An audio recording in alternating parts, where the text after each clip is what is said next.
भारतीय अपोजिशन जमात कांग्रेस के रहनुमा शशि थरूर ने एतराफ़ किया है कि भारत के पास ना पानी ज़ख़ीरा करने की सलाहियत है और ना ही दरियाओं का रुख मोड़ने की। सिंतास मुआहदा मनसूख नहीं बल्कि मुअत्तल किया गया है। इस फैसले से मामला ज़्यादा तब्दील नहीं होंगे।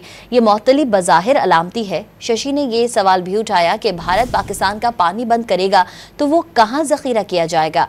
शशि ने भी पहलगाम वाक़े में इंटेलिजेंस नाकामी पर सवालात उठाए और तहकीकात पर जोर दिया। भारतीय अपोजिशन जमात कांग्रेस के रहनुमा शशि थरूर ने एतराफ़ किया है कि भारत के पास ना पानी ज़ख़ीरा करने की सलाहियत है और ना ही दरियाओं का रुख मोड़ने की। सिंतास मुआहदा मनसूख नहीं बल्कि मुअत्तल किया गया है। इस फैसले से मामला ज़्यादा तब्दील नहीं होंगे।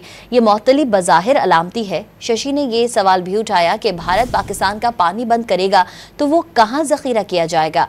शशि ने भी पहलगाम वाक़े में इंटेलिजेंस नाकामी पर सवालात उठाए और तहकीकात पर जोर दिया।